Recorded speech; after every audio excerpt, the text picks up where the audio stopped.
evening, ladies and gentlemen, and welcome to Thursday night is piano music night. And for a change, I risked it.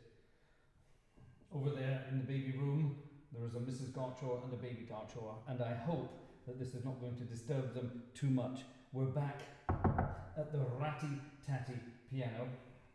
Oh, I forgot my microphone. Now you can probably only hear me over that silly microphone over there, or those microphones there. That's better. Yes, different technical setup this evening, ladies and gentlemen, so expect a few technical issues. You know what I'm like. I don't mind doing the playing stuff. It's all the technical stuff on the side that I'm not very good at. Good evening, ladies and gentlemen. Thursday night, piano music night. Ratty Tatty Piano. First time in a very long time.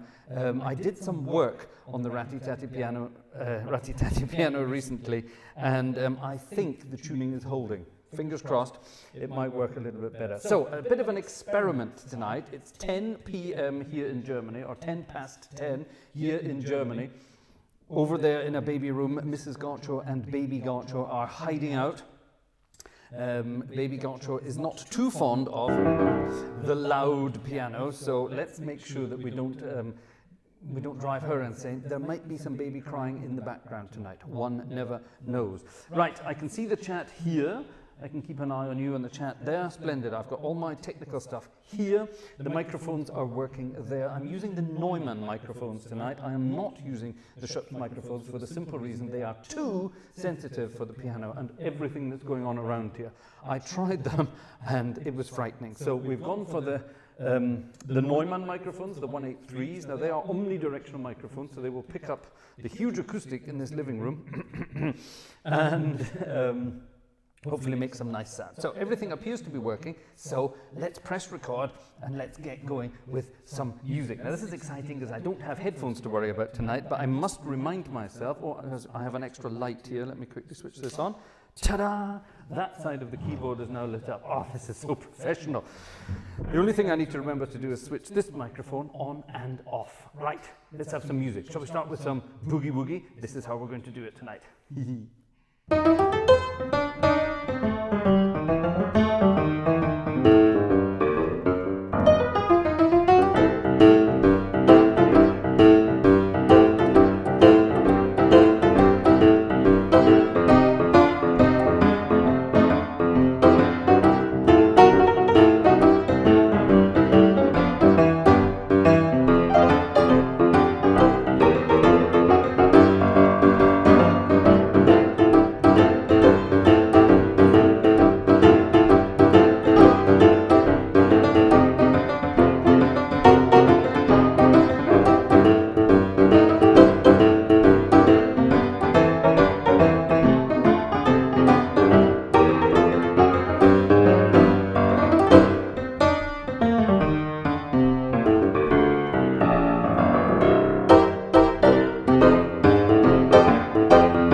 And it's even almost in tune. This is... Woo! I tried tuning that this afternoon and it didn't hold. Do I still have? Yes, I do. I still have my tuning thing here. I could technically try doing it again. And which one was it? Hold on. It's the short one. It's the short one.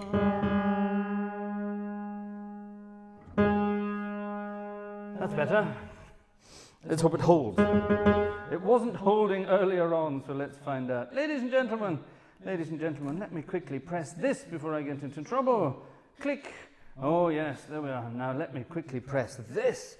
Ta-da! There we are. Yes, ladies and gentlemen, we're adding extra concerts because the Gartshores are skint. It's as simple as that. So anyway, all fun and games. So if you fancy helping us out, a tip in the piano player jar would be most grateful. Now this thing decided to turn pages for me for no reason whatsoever. I wasn't even playing anything, so I don't know why it decided to do that. And now it's not turning pages at all. Well, that makes perfect sense. Why is that not working? Oh, there it is. Good, now it's working. So it kept turning pages on me for no reason whatever it is. Here's a piece of music from 1923. Everybody thinks this is something from Eric Clapton, but it's not. It's from 1923. It's an old bluesy number. Nobody knows you when you're down and out, as they would say in certain parts of the world. Nobody knows you when you're down and out.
this Ratty Tatty Piano is really ratty tatty tonight. What do you think? How's it sounding? Does it sound saloon piano enough? It looks good, doesn't it? It's an old grand piano. It used to be black. It's been painted white. This is all long before I arrived in Mrs. Gartshore's life. This used to be nothing more than a piece of furniture for Mrs. Gartshore. And Vanessa bought this years and years and years ago as a piece of worthless furniture. And she decided to have it repainted. She had it sprayed. So she took it to, not a piano shop, but a car repair center, the kind of person who will paint your car for you, spray your car. She took it to one of those guys and said, please paint this white. So this is actually the kind of white paint you would find on your car. It's actually pretty well done from a distance. But yeah, it's a piece of furniture. And then 7 years ago, when I arrived on the scene, I slowly but surely decided to turn it into a musical instrument again and tried repairing it. And this is as good as it gets, I'm afraid. It really is a ratty, tatty old piano. But it's great for this kind of music, for a bit of jazz, a bit of blues, a bit of boogie. It's absolutely great for that kind of stuff. It's great for ragtime. It's absolutely wonderful for ragtime. And I don't know. Maybe at some point tonight we'll play something in a ragtime manner as well. We're just going to mess about tonight. We're going to play some fun and games. I'm probably not going to be playing many ballads because ballads don't sound very nice on this piano. Let me show you what I mean. I'll find something ballady to play and I'll show you what I mean. Let's find something like, oh, I don't know. It's a bit noisy, this old piano, isn't it? The mechanical noises are wonderful on this thing. All the felt, all the bits and bobs that should be hanging about in there, dampening the sound and making sure everything works beautiful, they've all gone. They've all long gone. So this thing is just a wonderful old ratty-tatty bunch of mechanical bits that make quite a sound. Am I going to find anything here? There must be something nice and sort of... yeah, this will do, actually. See, even that's supposed to be a beautiful, sensual E-flat major 9 6 chord.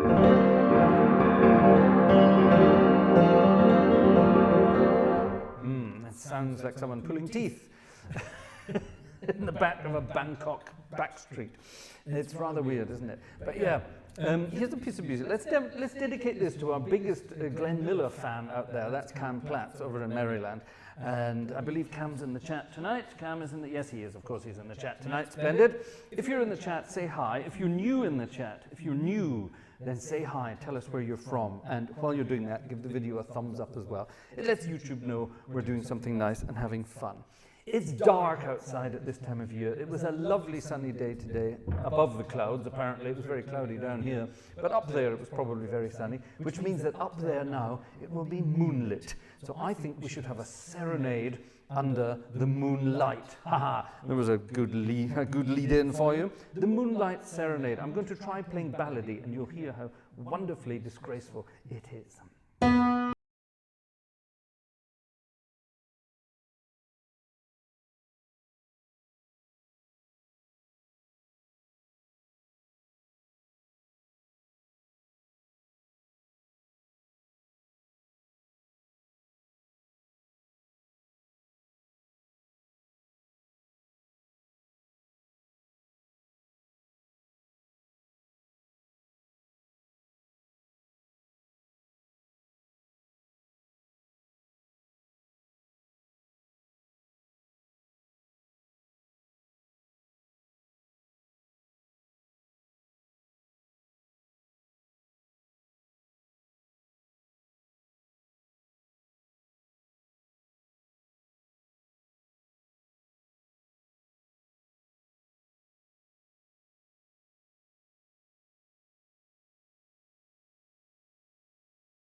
those notes are so far apart. That one's really low, and that one's really high. I could get my old spanner on it, but I'm not going to. See, they don't work. Ballads don't really work. You can't. It's kind of like a digital piano. You've got on or off. You can't really do too much in the way of dynamic, and you certainly can't do fancy dynamics. That's just not going to work at all. It's fun nonetheless, though, isn't it? Right, let's get back to the old world of boogie woogie. And here's a proper up-tempo Chicago-style boogie woogie.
Hard work. This, I tried doing the proper Oscar Peterson bass there. It's not really Oscar Peterson, but he does it very, very well, or did when he was still alive. And it's doable with my left hand, but it's not doable on this piano because the keys don't come back up fast enough. So I gave up on that. But never mind. Fun nonetheless. Let's have a look and see who's in the old chit-chat tonight. Let's have a look and see who's there. I have to turn around and look at my key. Oh, I've put the piano somewhere else. Now I have to be careful here because everything's. I've got the sound card for the piano. Yeah, it's still there. It's connected to the laptop, so I've got to be very careful. Like I say, we've got some pretty heavy stuff going on here. Pretty heavy stuff. Yeah. Anyway, right. Good evening, ladies and gentlemen. Let's say hello to whoever is in the old chit chat, and let's go back a bit. Let's go back a bit and see who's here. Right, let's go back. Well, I won't go all the way back to the beginning. I could go back to the beginning, but I won't. Jürgen Stelzer is here. Our friend Jürgen. Good evening, Jürgen. Guten Abend, lieber Jürgen. Ich hoffe, es geht dir gut. Cam Platz is here. Hi, Cam. Monica is here from Ohio. Hi, Monica. Julian is here from Shreveport. Jeffrey is here from Edgware. I think that's right, isn't it, Jeff? Xing Chang Chong is here. He's from the Westerwald. He lives about 15 minutes away from here, which is rather good. Nice to see you again sometime, by the way. František is here. Hello to the Czech Republic. Alexander is here. Hello, Bavaria. Isaac Carey is here. Hi, Isaac. Johan Östlund is here as well. Splendid. Organ Geeks, not tonight. Jim Cascagnette is here. Chung, chung, chung, chung, chung, chung, chung. Boo! Splendid. David Crouchide is here. Andrew Prince is here. Hi, Andrew. Mike King is here. Pieter Kotzer is here. Hello, Pieter. I'm going to guess that one. Marketa is here as well, from Prague this evening. Good evening to you in Prague, in that case. Stefan Wigner, Stephen Wigner. Terrible echo with both mics on. Oh, good. Sorry about that. We have an audio effect. Oh, well, double sounds voice. I suppose I could turn that one off when I'm doing this chit-chat, couldn't I? You can hear echoes of my voice. That's good. I suppose there would be an echo because that's an omnidirectional microphone. I never thought of that, did I? Silly me. It's the problem with such wonderful microphones. You've got to be careful. Right, let's dig on down here, down the list. Who else have we missed out on? Right, where was I? I've lost my place. Don Prince is here. Hello, Don Prince. This is the new mics. These are the Neumann microphones, correct, yes. Ken Tucky is here as well. Urza is here. Hello, Urza. Good evening to you, and thank you for your help in the background. I know what you're up to, and I'm enjoying it. Who else is here? Let's have a dig around. Jez is here. Hi, Jez from sunny Wales. Phil S. is here. Phil S.? Phil Spector. No, he's not alive anymore, is he? Splendid. Splendid, splendid. Magic Mike the Mechanic. Mike is here. Hi, Mike. How are you doing? Michael the Mechanic is here from sunny Kansas. Yeah, we want to see you back on YouTube, Mike. We haven't seen any YouTube videos for a while. We want to see you back. Yay! Exciting stuff. Right. Let's go down the list and see who else is here. Could you turn off the piano mic? I just did. Oh, this is annoying. I have to turn one off and one on. This is terrible. Right, messages are being deleted. Be nice, people, or you will be deleted. That's the way that works. You really like this sample set. Yeah, it's a bit of a sample set, isn't it? Yeah, fun and fun, fun. Anyone else? There must be more people here than that. Mike King. Did I say Mike King already? I think I did, yes. Gerhard Flink. Hi, Gerhard Flink. That's lovely that you're here too. Let's get down the list here and see who we're missing. Hello, Yellowbird. Yellowbird is here. Right, let's get further down the list. I'm pretty much up to date, I think. Why are we live on Thursday? Because why not, is the answer. Because I have a piano to play. We like to play the piano from time to time. Helder Farinha. Oh, wow, Helder Farinha from Figueira de Foz in, is it Foz? Foz? I'm not very good at Portuguese, I do apologize. Robert Warner is here as well. Splendid, splendid, splendid. Matt Leach is here from California. Oh no, really? Uh-oh. Uh-oh. Geht gar nicht. Houston, we have a problem. I suspected this might happen. The little one does not like the sound of the piano, and she is bawling her head off over there in the baby's room. I'm not sure what we should do, ladies and gentlemen. We should really stop, shouldn't we? We should really start. I'll tell you what we'll do. Let's stop playing for a bit. Let's talk. Let's have a chat. Let's have a chat for a bit and see what we can do. Vanessa's doing her best to calm the little one down, of course. But yeah, that's not good, is it? That's not good. We had the suspicion that this might happen. I was going to do it from the piano upstairs, the digital piano upstairs in the music room. And Yeah, the unfortunate thing is this piano here, it's very loud. Put a blanket on the strings. No. Switch to the Kawai. Jez, if you knew what was involved in taking all of this paraphernalia down from the organ room, setting it up, and then taking it all back up and setting up again, I would be away for about an hour in between, so that's probably not going to work. Ooh. Ladies and gentlemen, we may have to finish this evening's stream early. There is silence over there, but I wonder if I start playing, will it start up again? Hold on, let me quickly mute my microphone and speak to the boss.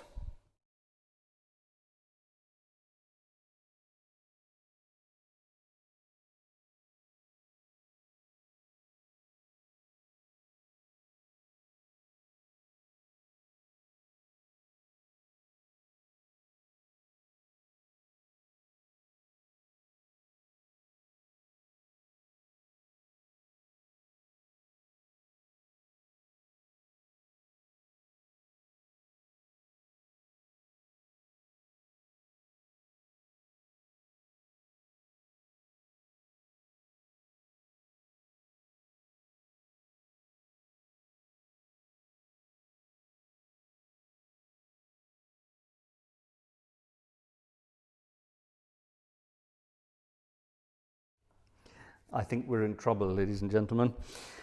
I think we're in trouble. I think we're in trouble. Now, if she plays the piano, the bundle of joy, if she sits here and plays the piano, she doesn't mind that. But when Daddy plays it, not such a good idea. I have a horrid feeling, ladies and gentlemen. I do apologize.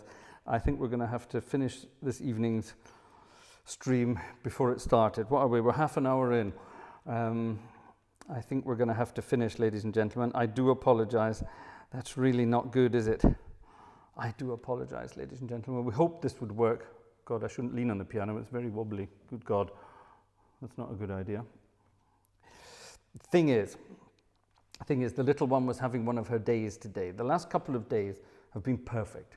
She would sleep through the night. She would have her nap during the daytime. Everything was perfect. Now, our daily rhythm is a weird one. If you are a sort of normal working person with a normal working life, you would hate our lifestyle. Because I do these concerts late at night, our schedule is more sort of Eastern Standard Time than it is Central European time. We don't go to bed till about 1 or 2 o'clock in the morning, local time. And the little one doesn't go to bed until about 12 o'clock, till midnight. She doesn't go to bed till midnight. And then round about midnight, she falls asleep, and then she normally sleeps through, and that's fine.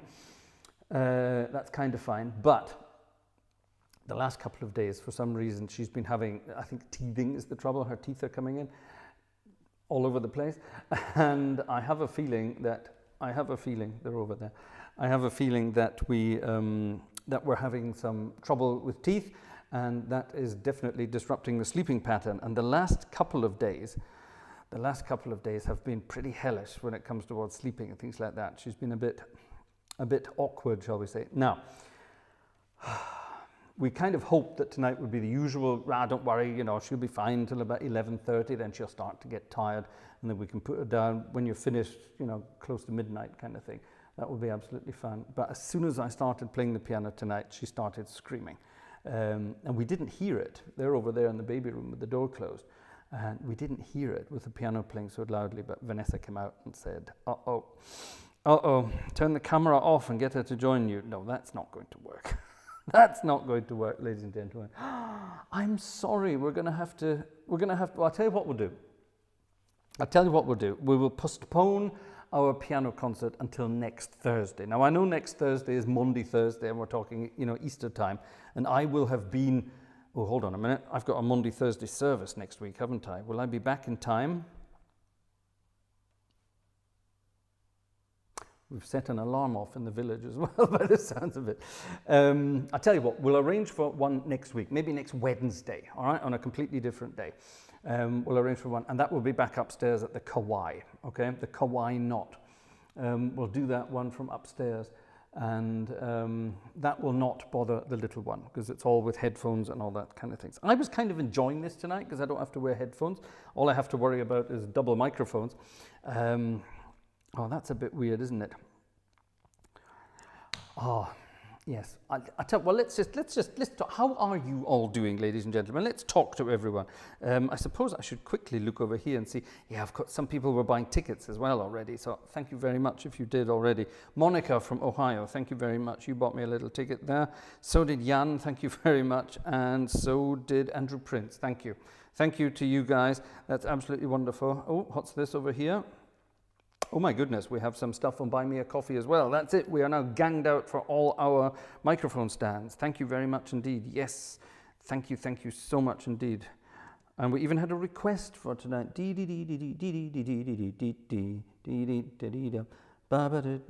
that looked like a nice boogie. What is that? I don't know. We'll have a look at it, and I'll have a look at it for next time. That's really nice. I'll tell you what. There we are. That's a good idea. Let's have a little chat. And here, you know the email address. gang@gartshore.de.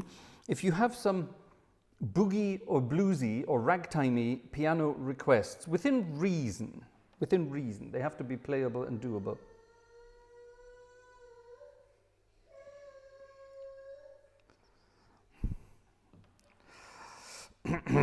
They have to be playable within reason. Then send them over. gang@gartshore.de. Yes, there it says. It says include the sheet music in PDF format if available, and that's splendid. Someone, for example, Yellowbird, our friend Yellowbird, he sends regular requests, and he always includes a score of the music as well. Now, the one he included today, I won't tell you what it's called, but it looks rather good. It looks like a good blues in C, and it's all written out. It's even got words. I suppose I could have a look at it and threaten to sing it for you. That would be hell, wouldn't it? But yeah, all doable. Play Brahms' Lullaby. No. The iPad Kid 1000 has just arrived. I'm so sorry that you just arrived and we can't continue. Yeah, sadly. Who said that? Johan Östlund said, family always comes first. Yes, that's very much true. We have to do it this way. Oh well, ladies and gentlemen, that was that. Happy to be here after a busy day. Yeah, I had a bit of a busy day. I wish I could show you what's going on here. I'd love to be able to show you how I did this. Hold on, let me pop this over here. I suppose what I could do, because we're not using the microphones anymore, are we? So let me switch this off. Hold on, there may be, no, there won't be. I was going to say there may be a bang and a pop, but no, there won't be. Perfect. Right, that's off. So there's no more 48 volts going through those. Yeah, you can see that in the camera. I've set up the stereo mics in there in the piano. Now, I've been working with microphones and studios and recording since I was very, very young.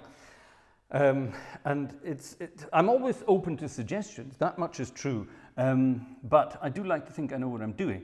And I've always recorded pianos this way with just two microphones in a stereo pattern. Now let me just remove one of these and I can show you. These are wonderful. These are the, showing you my stomach there, sorry, I'm not Ian Tracy. These are these wonderful Neumann microphones. There you are with that lovely little, it's all out of focus in there, isn't it? But these are wonderful. And we got these just before Christmas time. And I used them for our, for the concerts we did for Advent. Remember, we went and visited churches? Now, since then, we have added to the microphone arsenal. And yes, there's something even better than a Neumann KM183 to record an organ with, and I will be bringing that to you very, very soon. I will be taking our complete arsenal of microphones out to a church and doing a wonderful recording, and I am so looking forward to doing that because it's going to sound absolutely bombastic. Now, when I was setting all this up today, I wanted to use the other new microphones. They are from another company, not Neumann, but another company called Schöps, who are based down in Karlsruhe in the south of Germany. And they are even better than these. In fact, I would go as far as to say they are significantly better than these even. Now, I didn't realize they were so much better, so significantly better. When I set it up with those, that would have been unusable for the live stream simply because the preamps, that's this bit of the microphone, that's the bit of the microphone that does the work. This bit just amplifies the signal. But the preamplifier bit, they are so sensitive and so good. They pick, I said in a text message to Cam Platts earlier today, they pick up a dog farting 3 streets away in the village. That's how sensitive they are. Now these microphones are very sensitive and pick everything up, but the chirps are, I would say, 10 times more sensitive. Now, that sounds like it could be a bad thing, but in a controlled environment like a church late at night, that would be a perfect thing. So, yeah, so I'm very, very much looking forward to getting them out and about and getting them used in conjunction with these. What I'm going to do, I'm going to play around with positions. I've got so many different ideas for microphones now. I can play around in up to 3 different positions at once and find out which is the best combination of microphones in which constellation, which direction, etc., to get the best sound. And that is what I'm going to be doing. And obviously, I will be taking you with me on that journey to find the best sound. Yeah, I'll definitely have you around with me, and we will look at and try to find the best sound we can. So we're going to start in my own little church in Herschbach, and we're going to be doing that soon. Heading out there and just setting up microphones in different stands and different positions and trying different sounds, different ideas to see what we can come up with. I think that's going to be pretty exciting. The idea is at some point I'm going to sample the organ in Herschbach and turn it into a Hauptwerk sample set. There you are, I've let you into the secret. That's what's going to be happening. It's very exciting. So that's going to be that. What else has been happening? Right, so I was talking about the setup for tonight. Now, Jez said, why don't you just go up to the Kauai? The problem is everything's down here pretty much. The ATEM, which is doing the streaming, that's the device that does the streaming where I'm switching microphones on and off, that's down here. It's connected to the router, as you might want to call it, which is over there under the stairs. I'm using an audio interface. I'm actually using my old audio interface because it's got 2 channels, perfect for that. I'm using that, so the microphones are connected to that. That, in turn, the output of that is connected to the ATEM, obviously, and of course it's USB powered from the laptop. Now, this microphone is running through the main camera. That's the main Blackmagic cinema camera, which is running there, and that's probably why we had this slight syncing difference between this and that, because that is running through, the audio is of course running through an HDMI cable into the ATEM, which is then being broadcast out to YouTube land. And of course this is coming directly through, it's still going into the ATEM, but it's coming a different route. It's not going through HDMI, it's coming through a much more direct route. So that's probably why we had the weird echo. I'll have to have a listen back to that so I can work out how to get around that for the future. What else? What else? Obviously, I've got various lights. I've got this light here. I got some new battery-powered lights. These are just little sort of support lights that I use in the background. So, for example, they were lighting up the top end of the keyboard, which looked a little bit better with it off. It's not much of a difference, but it's enough of a difference, if you know what I mean. So that was that. That's a little battery-powered thing. Obviously, I brought the vegetables down with me as well. I wanted to entertain you with the vegetables too. In the background, I have my monitor set up. What else do I have over there? They are on the microphone box. Oh, sorry, the monitor standing on the microphone box on the couch, which is over there. I've got some headphones there. What's that in the background? Oh, that's Vanessa's laptop. Okay, that's not very exciting. What else? My laptop is here, which I was checking the chat on. And that's about it. Ian Tracy puns.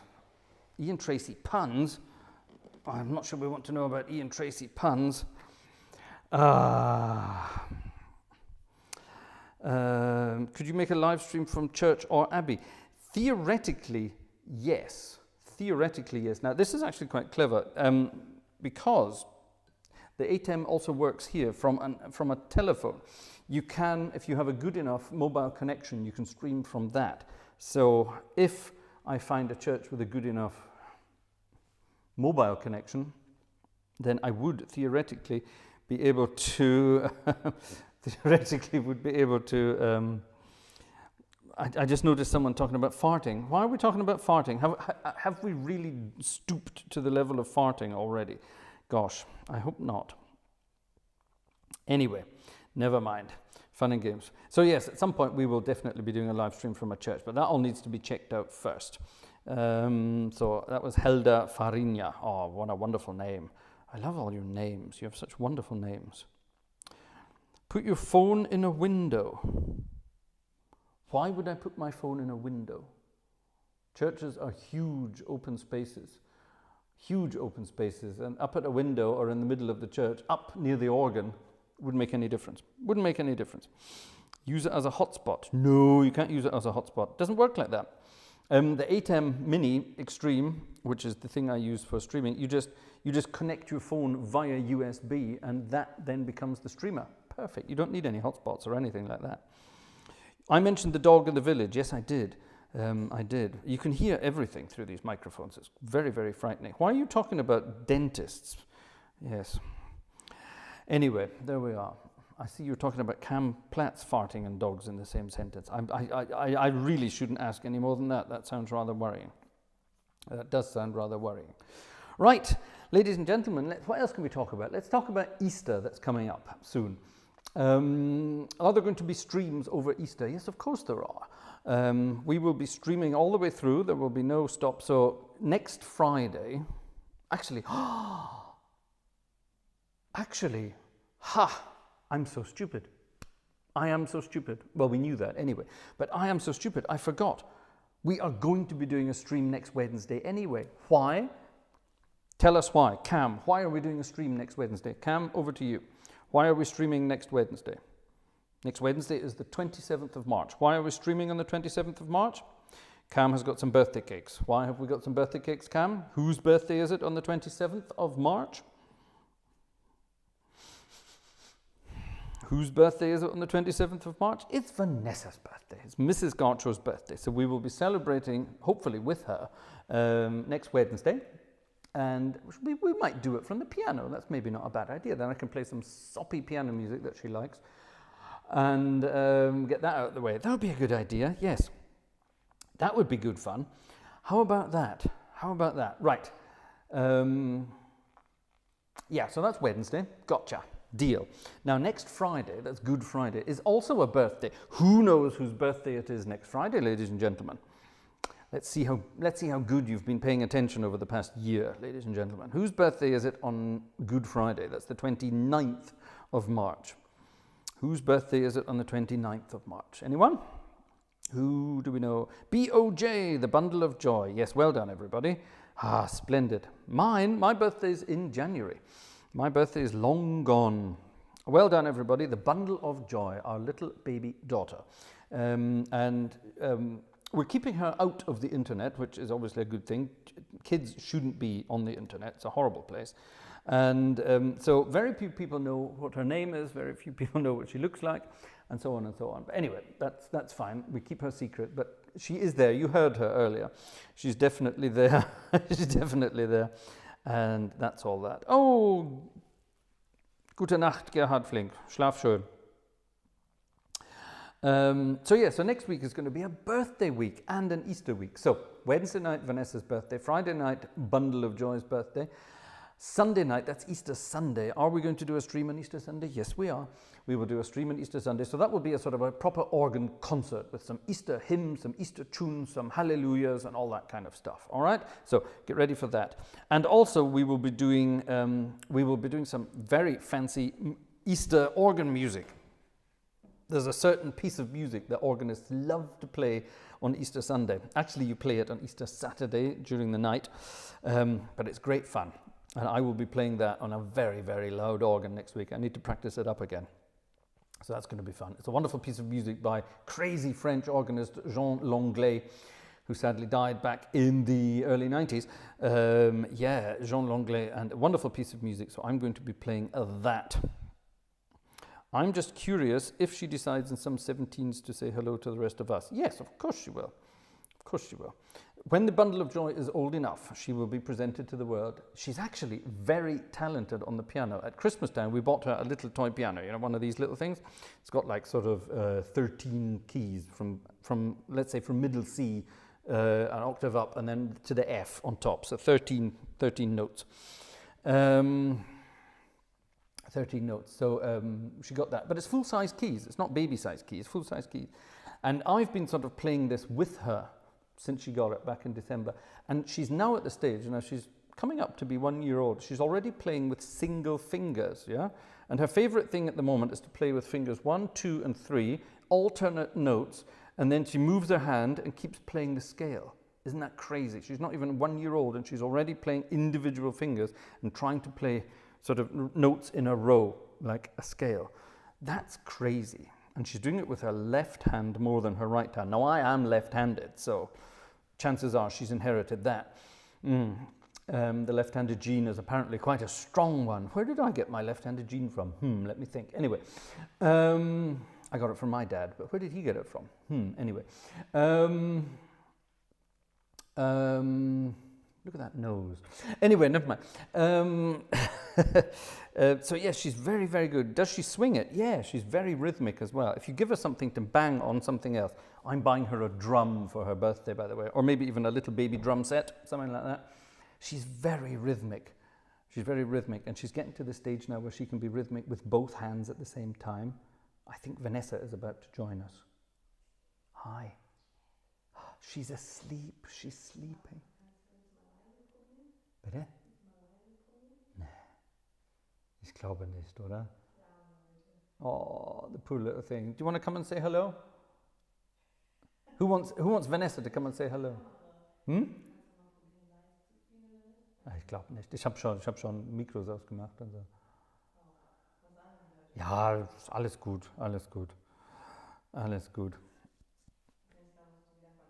Willst du Hallo sagen? Ja, wir machen dann nächsten Mittwoch, an deinem Geburtstag, machen wir von oben.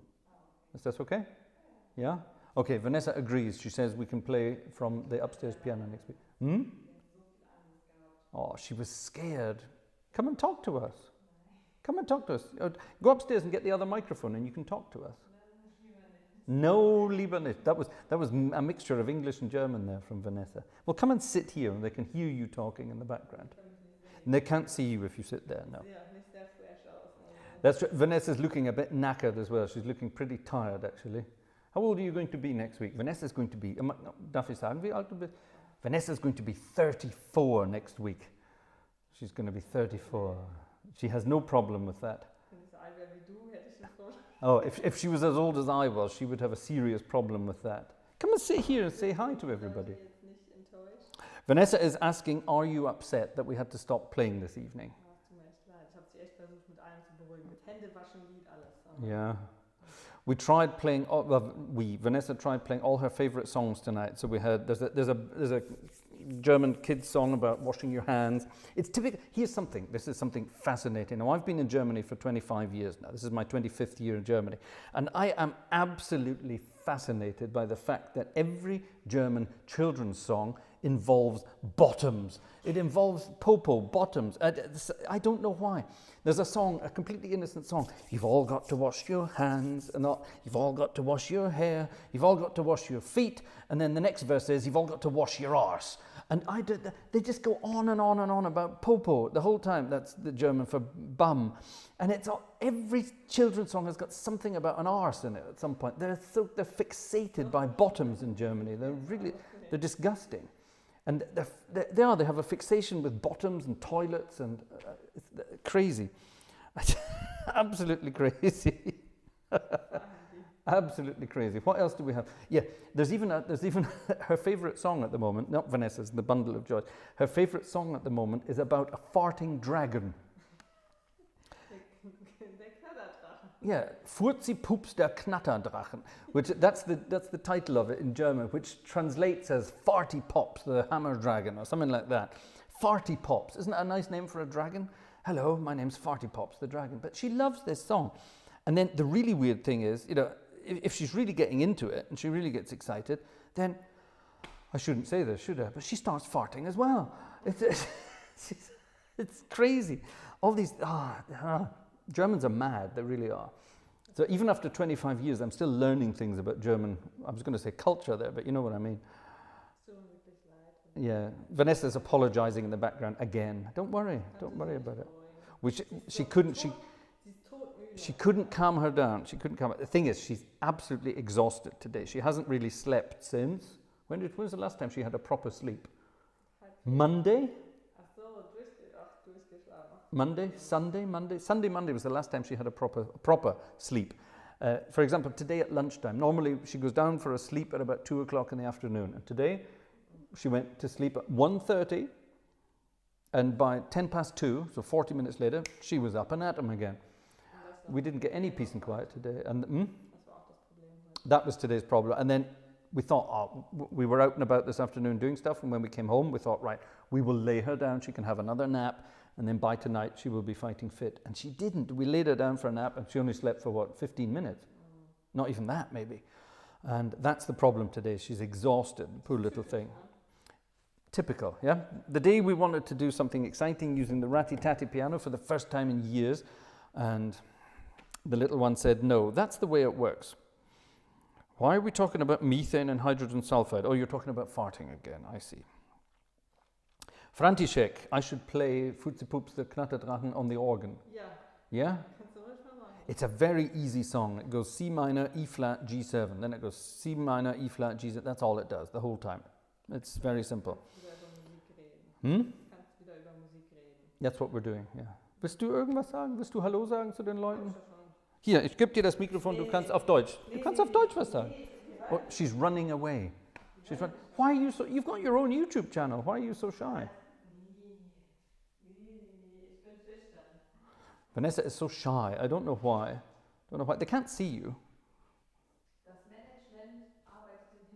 The management is working in the background. There you are. The management is working in the background. That's definitely the way it works. All right, Vanessa, they want you to wave at the camera. Can you at least come and wave? You just want to see that she really exists, don't you? Oh God, look at this. There you are. There you are. That was one. You're supposed to wave. Wave. Is that how you wave? Nobody waves like that. Who waves like that? Nobody waves like that. Oh look, I can confuse my camera. That's a beg your pardon? Oh, yes, our daughter waves like this. She's very good at doing this. She's got the royal wave already. She's going to do this one soon as well. Madness. Madness. Oh, Kip is here from Iceland. Our friend from Iceland is here as well. It's a chat tonight, ladies and gentlemen, sadly without music. No. She's asleep now, and we're going to let her sleep. If we're very lucky, she might sleep through the night, which means Vanessa and I might sleep through the night as well. Vanessa is asking, are you all disappointed? Are you all... Matt Leach blames the spiders. Why do you blame the spiders? I think we have at least one spider up. No? Oh, there is a spider. Shall I go and get the spider? Who wants to see a spider? An actual Gartshore spider. Let me go and get an actual Gartshore spider. Can I reach that? That's it. We're not allowed to... No, Vanessa wants to kill spiders. I don't kill spiders. I love spiders. Oh, I love them so much it threw its leg. All right, we now have a 7-legged spider. I was going to show you the spider. I was going to show you the spider, and unfortunately, as I grabbed it, it decided to lose its leg. So it's a 7-legged spider now until it grows back. So we have a slightly disabled spider running around the living room at the moment. Oops. Spiders eat mosquitoes. Not in this house, they don't. They're useless. We have the most useless spiders you've ever seen in your life. I regularly try feeding the spiders. I do. I catch either little flies or mosquitoes or little things. I catch them and I want to feed them to the spiders. You put them in the web for them and they just sit there and look at it and go, what am I supposed to do with that? They're useless. They really are the most useless spiders ever. Occasionally they will catch something and then they just suck the living daylights out of it and throw it on the floor. Well, that's what spiders do, I suppose. So yes, there is that.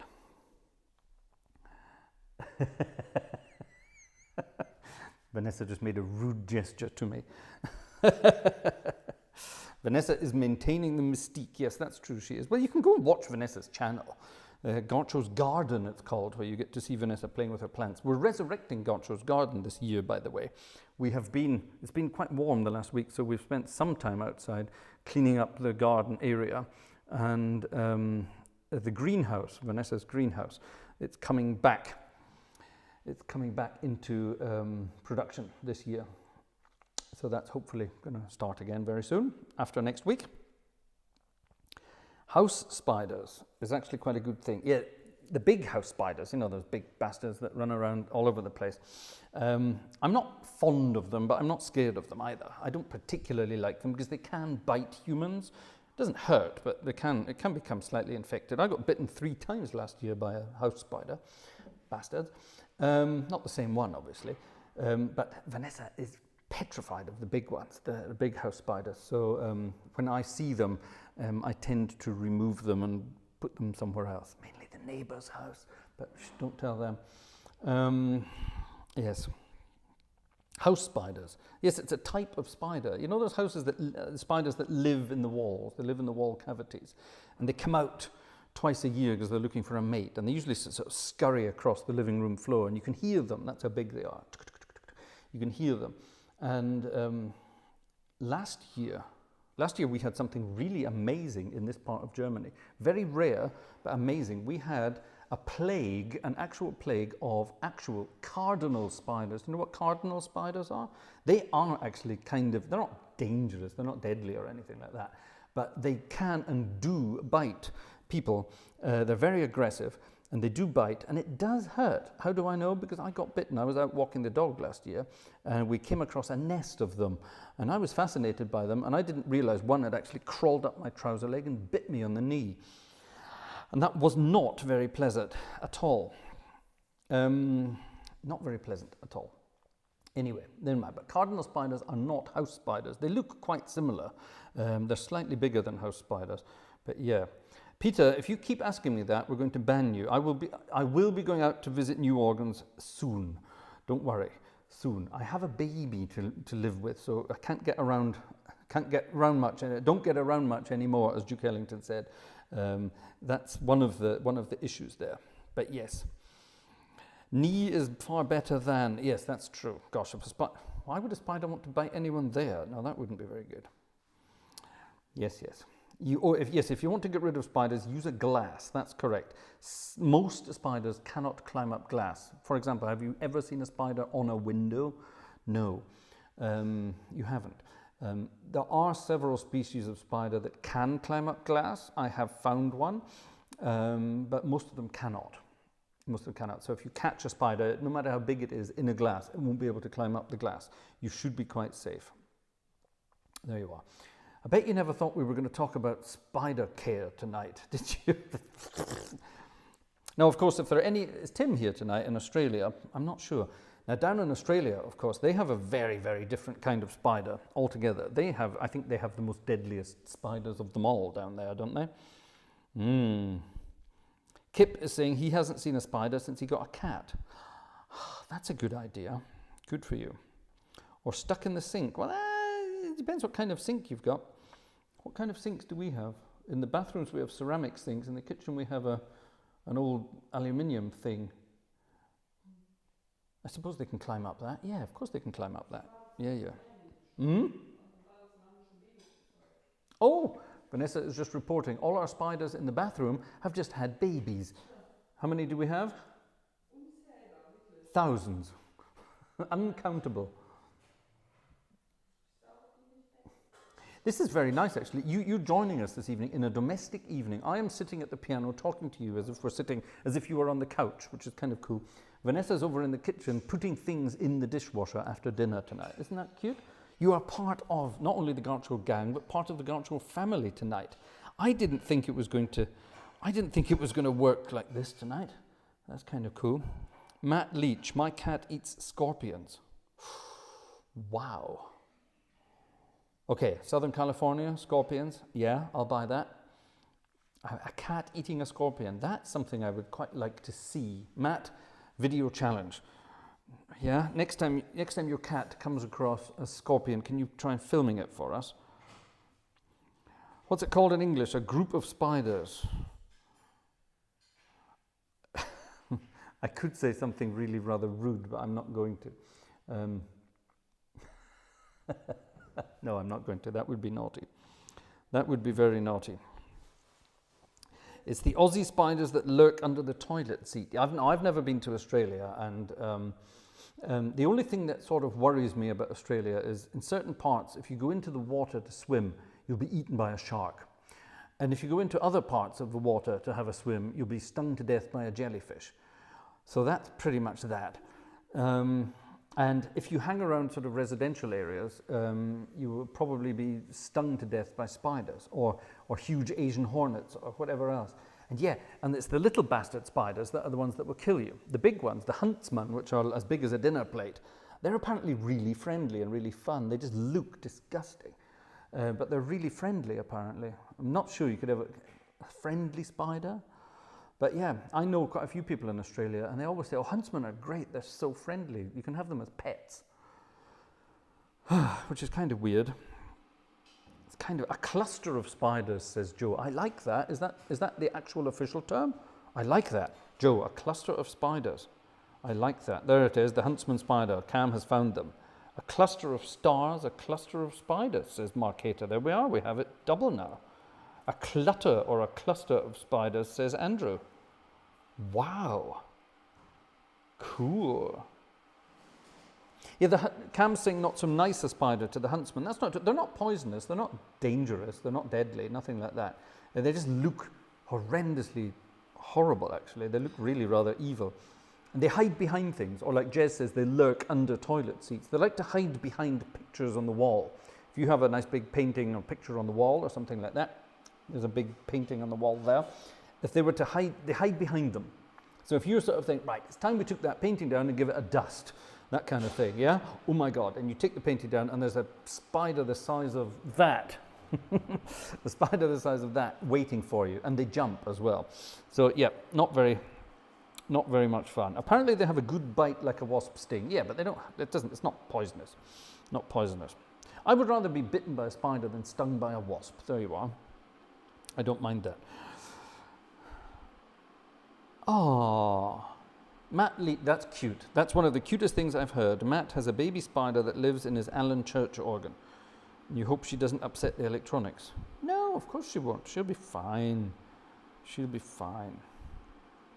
Andrew Prince, not just an organ channel, but a channel that entertains and informs. Well, ladies and gentlemen, I was going to do my own private podcast at some point. So this is the kind of crap we'd be talking about, wouldn't we? A cornucopia of useless information, a cornucopia of crap. I think that's what I was going to call my podcast, because I thought that would be quite a funny name for it. It's quite naughty, and you'd probably get sort of parental advisories if you do that. But yeah. What's Joe saying now? How fun flies when you're doing time. I like that. That's good. I wouldn't know, of course. My other hobby is microscopy, says Robert Varner. Gosh, my only hobby is cars. I've got so much work to do on the cars, plural. We've got 3 cars. All of them old, don't worry about it. We're not rich in any sense of the imagination. Two of them are still being paid for. One of them is so old and it only cost 2,000 euros, so that was that. The other ones are still being paid for. Yeah, they were bought on hire purchase finance deals, which was crazy. That's not true. One of them was crazy. One of them was okay, possibly a decent deal. Anyway, yeah, and all of them need work. All of them need their brakes done completely. And I'm not paying for a mechanic to do it. I'm doing it myself. But I don't have a garage at the moment. Did you know that? Gartshore's Garage is my second channel where I play with cars, and I don't even have a bloody garage at the moment. Our garage is a jungle at the moment. During the winter time, because Vanessa has so many wonderful plants, she has citrus trees and olive trees and fig trees and all these beautiful trees and all these wonderful things, but they're not designed to live through a German winter. So what happens? They all come into the bloody garage and fill the garage. So all the cars have to sit outside while the garage is filled with all these. It's an orangerie in the winter time, our garage. And we've got those lights. What do you call those lights that weed farmers use? We've got those lights on in the garage. So when people drive past our house at night, they see all these lights. They probably think we're growing ganja in there. We're not. We probably should. We could make some money. Is it legal in Germany? I don't think it is. I don't think it is it? It probably isn't. I don't know. It is in Canada now, isn't it? Or certain parts of Canada? Certain parts of the States, definitely in Holland. I don't know, because I'm not a smoker, so I really don't know. I don't know anything about that kind of thing. Not even much of a drinker anymore either. Never mind. Right. Gosh, that was off at a tangent, wasn't it? Yeah, so my garage is hopefully in the next couple of weeks going to turn into a garage again. So I can get a car in there, take the wheels off, do the brakes, and then get the cars tested. They have to go for the annual safety tests or the biannual safety tests. Grow lights, says Julian. Is that what you call them? Hydroponic lamps is, I think, the actual term. Hier. Johann sagt, du sollst ein Gartshore Garten-Channel machen und du sollst anfangen, Marihuana zu bauen. Okay. Da machst du auf jeden Fall Erfolg. Yeah? I think that's possibly illegal. Nice idea, though. Xing Shang Shong has had a wonderful idea. You could film a new episode, what to do if the motor stops working in the jungle. That's not a bad idea. If only I could get into the jungle with a car, that would be cool, wouldn't it? That would be kind of cool. Yeah. Do I follow German news? No, we don't even have a television. We don't have a television and we don't listen to radio. We are not interested in news for the simple reason there's no good news. And the world is depressing enough as it is, so we don't watch television, so we don't get anything. We have an iPad, and we occasionally watch Netflix films, series, things like that on the iPad. We don't watch, we're not interested in news, we don't care, we're not interested in politics, we're not interested in news, current affairs, any of that kind of thing. We live our own little isolated lives, and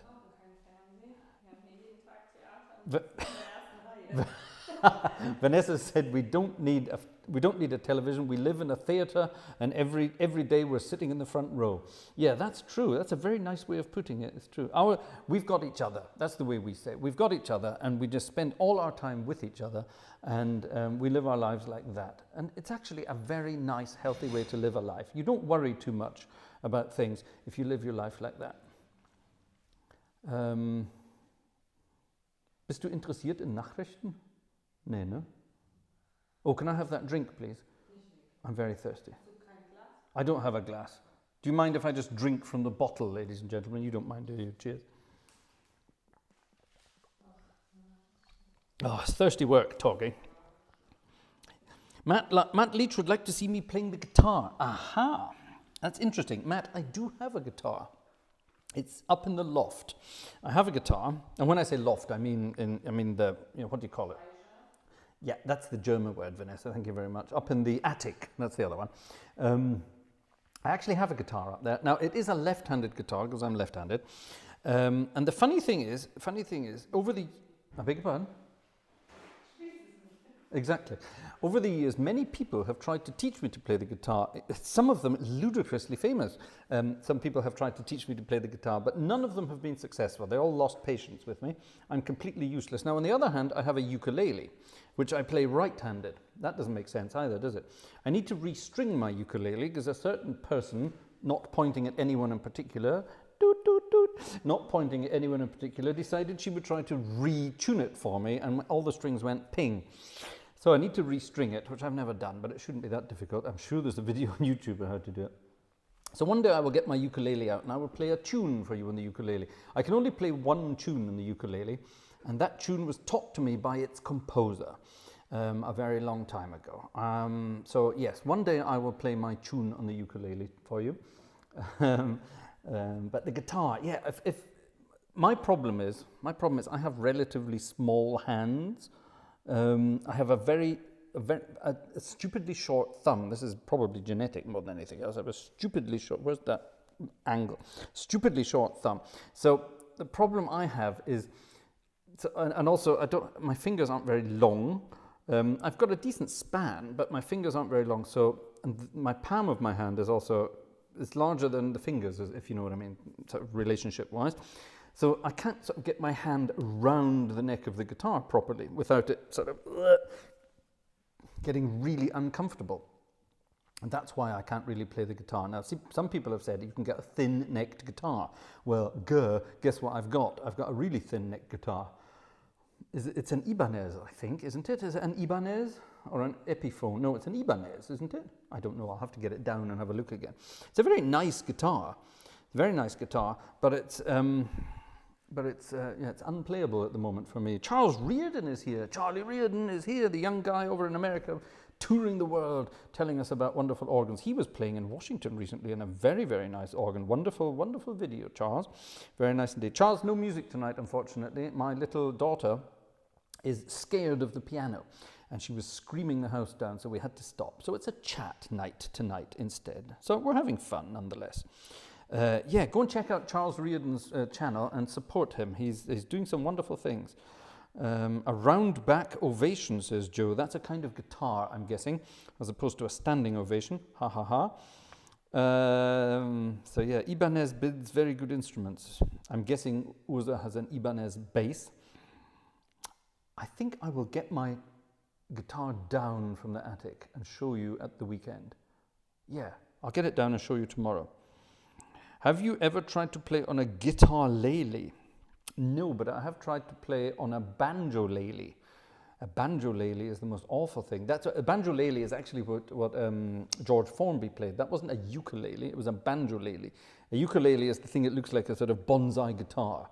Yeah, it's that little Hawaiian thing with 4 strings. A banjo-lele it looks like a bonsai banjo. It's got the sort of the drum part of the banjo, and then it's just a ukulele thing. And it's got that more sort of banjo-y sound to it than a ukulele. That was the George Formby instrument, the banjo-lele. And an old friend of mine back in the 90s, he was obsessed with ukuleles and banjo-leles and all that sort of stuff. And he would give people these things. That's why I have a ukulele. He gave me this ukulele. He used to keep them in the trunk of his car. He gave me this thing. I wanted a banjo-lele, but he said, no, if you learn to play the ukulele, then I'll give you a banjo-lele. And unfortunately, he died before I got my banjo-lele. Or maybe I just wasn't good enough to get a banjo-lele. That's possible. That's definitely possible. But yeah, that's a very long time ago. Gosh. Isaac, you've got 6 weeks left on your music degree. Busy time. Oh, well, good luck to you. Do you have exams coming up? Isaac, where are you studying music, Isaac? Tell us where you're studying. And yeah, cool. You play banjo guitar, 6 strings, thin neck. That's cheating. That's cheating. If you're going to play the banjo, you have to play proper banjo. However, are you playing the 4-stringed? There are 2 types of banjo. I can't remember now. I used to know this because one of the jazz bands I played in, we had a brilliant banjo player, and he would tell us about all the different kinds of banjo. I can't remember now. Damn it. But yeah, interesting instrument if you can play it properly. Anyway, right. Isaac, are you answering? He's not answering. Isaac, tell us more about yourself. 4 or 5-string banjo. The 5-string banjo is the ding ding ding ding ding ding ding. It's the deliverance banjo. Kingston University, hoping to go into secondary teaching. Good luck for you. That's a good thing to do. Well done. Not too many people want to be teachers these days. There's a huge international shortage of teachers in the world, which is a terrible thing because it's a wonderful job. I would just wish children would be more pleasant. The mandolin is the easiest to make sound kind of good even if you can't play. I think that's the same with the ukulele. The ukulele, because if the ukulele is tuned properly, you need 1 finger on the A string, 3rd fret, and you have a C major chord. And that's why in certain schools around the world now, they don't teach that awful thing, that awful recorder, blockflöte, horrible thing, gosh, torture instrument for small children.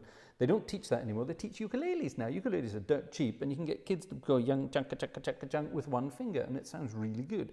Whereas a recorder, sort of a class full of kids with recorders, it's hell. Hell, no, definitely not. There you are. Kingston University. Are we talking Kingston upon Thames, or are we talking Kingston, Jamaica? I don't know. Where are we talking?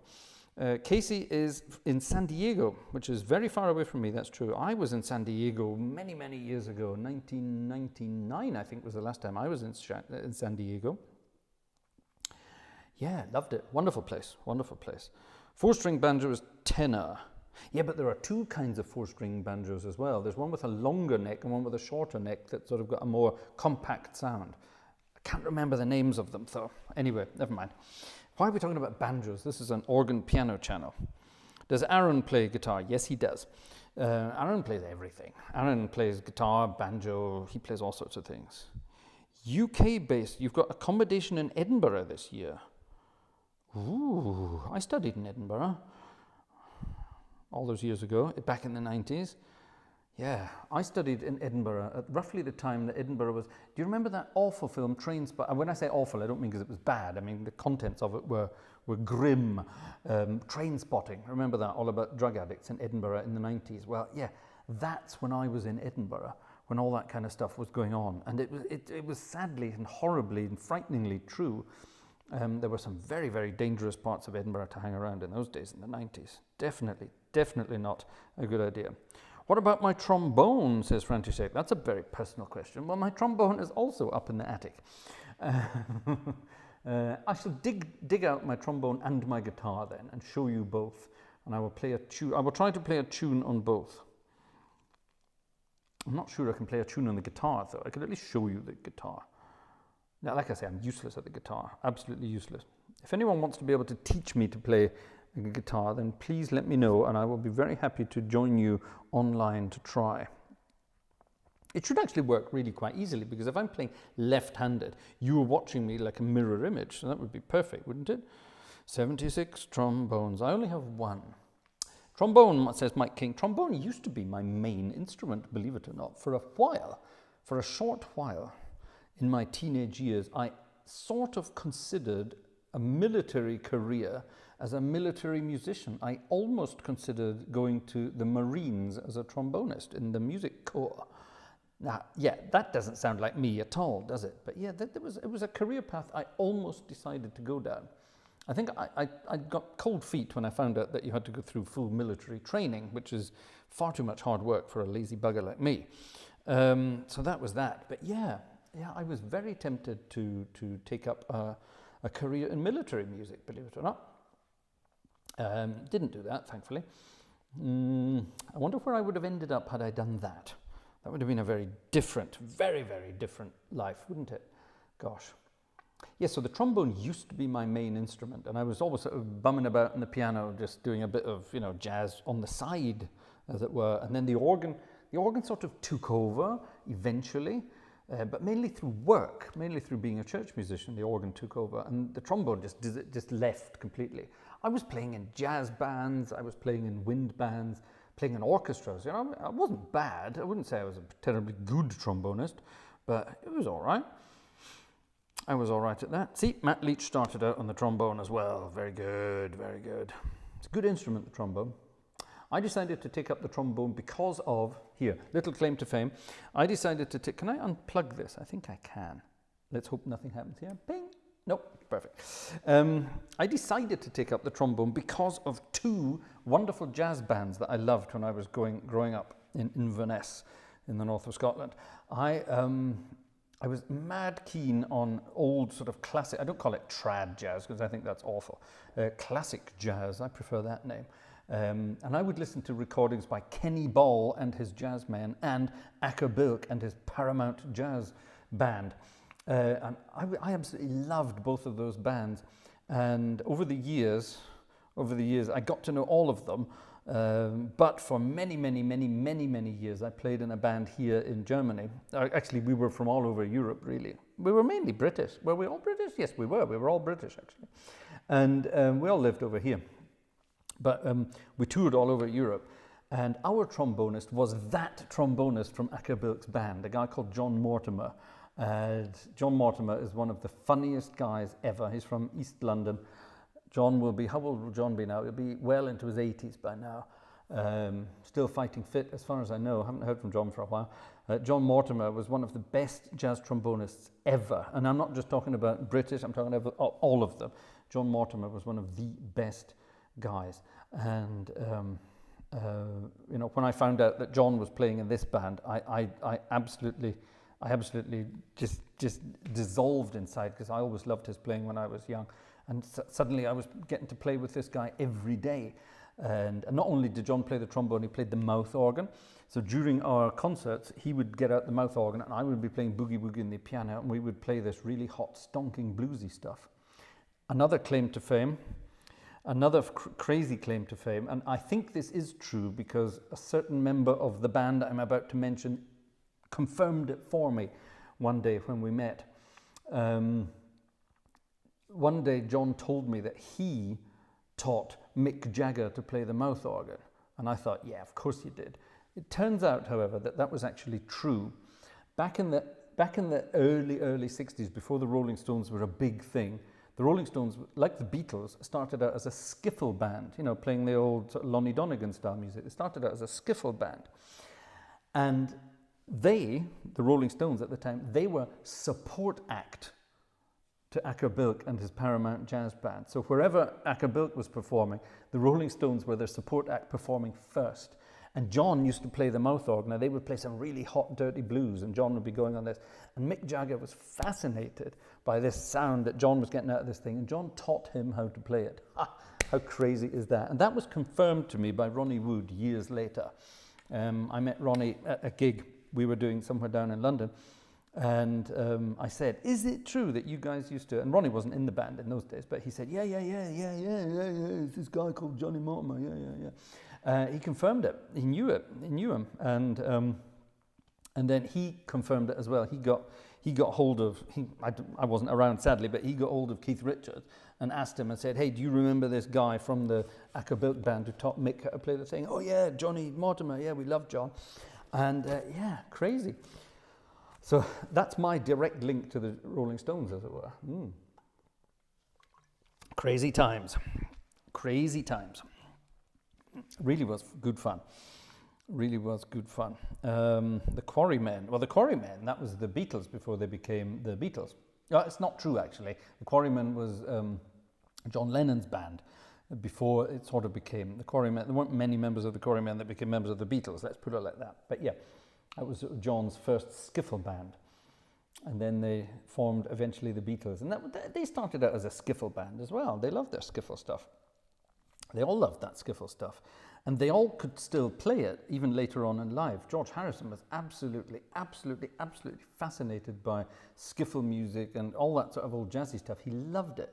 He was mad for that kind of stuff. Paul McCartney, not so. Ringo Starr would just be quite happy to hit anything if you give it to him, but that's about that. Oh, hold on, I'm being looked at again. Nope, I'm not being looked at. Vanessa is visiting the ladies' powder room. I suppose it's getting close to bedtime. Yeah, anecdotes from days gone by. I wonder what other anecdotes can I tell you without mentioning too many names? Oh yes, the Kenny Ball story was wonderful. We had this wasn't that long ago. This was in 2008. 2008. There was a jazz festival up near, I don't know, where was it? Over here in Germany, and it was a jazz festival. It was, I don't know, let's say somewhere north of Düsseldorf. I can't remember exactly where it was. A wonderful jazz festival, open air jazz festival, and there were all sorts of bands from all over the world playing. And we were there, and our guest that night was Kenny Ball. Kenny Ball was still around, so Kenny Ball flew in from London, and he was going to be our guest. Now we didn't rehearse with Kenny or anything like that. We just sat down before the gig and said, right, what do you want to play? Oh, well, let's just do all my old songs. We'll do Midnight in Moscow. We'll do Samantha. We'll do King of the Swingers. What else will we do? I can't remember. We'll do all these anyway. We'll do all these numbers. Absolutely fine, wonderful. And I was actually at that jazz festival with two different bands. I was there with Rod, the band I was with Kenny. I was there with that band, and I was also there with a band of young guys from Cologne called the Cologne Swing Assembly. Now that band doesn't exist anymore, but it was a wonderful band that we did sort of Benny Goodman stuff. It's really quite good, actually. And we played a first half, and in both of those bands that I was playing, I did my boogie woogie number. And also on the playlist was what's his name? Axel Zwingenberger, that guy from Hamburg, a very, very famous boogie woogie player from Germany. Axel Zwingenberger. He's been all around the world playing with really famous people. And I didn't know Axel was on the show. I was playing my boogie, and I was aware of this guy standing close watching by, and I thought, oh my God, that's Axel Zwingenberger. Oh my God. Here's me playing my boogie. And he was standing there with this woman from Chicago, it turned out. And her name was Ammons. Her surname was Ammons. She was Albert Ammons. That's one of the most famous Chicago boogie and blues players from the 40s and 50s. Albert Ammons, this was his granddaughter. And here she was at this jazz festival playing with Axel Zwingenberger, doing boogie and blues and things like that. And she came to me afterwards and she said, oh, if I'd known you played boogie like that, I would have played with you instead of with him. That made me feel really good. That made me feel really, really good. I don't think Axel was very happy about that. He never spoke to me ever again. That was quite interesting.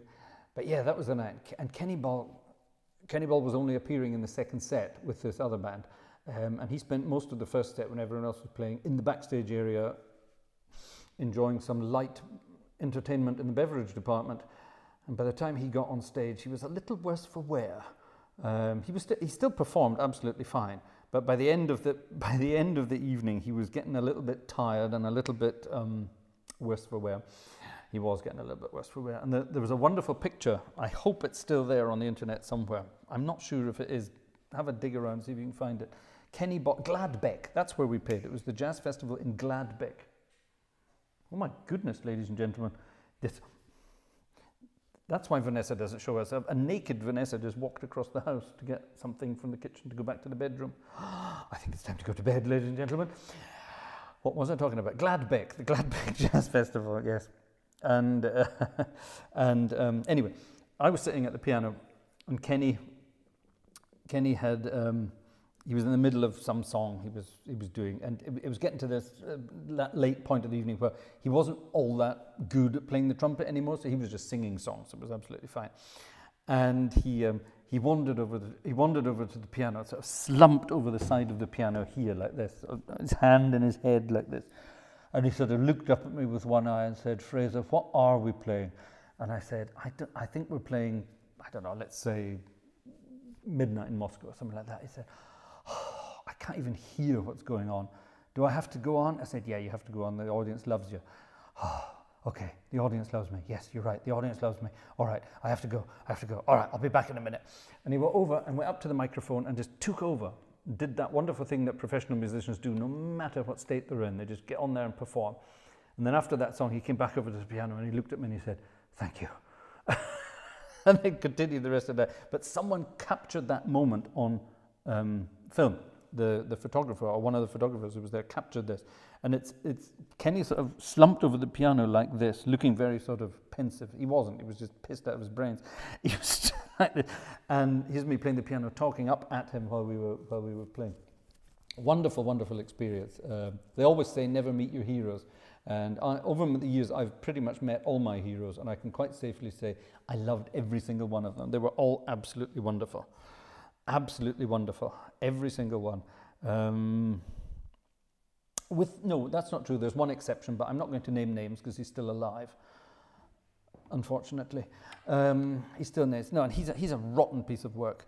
I'm not going to name any names, but there was a huge charity event 20 odd years ago in the United Kingdom, huge charity event, and I was asked if I would help arrange some of the music for it. I said yes, of course.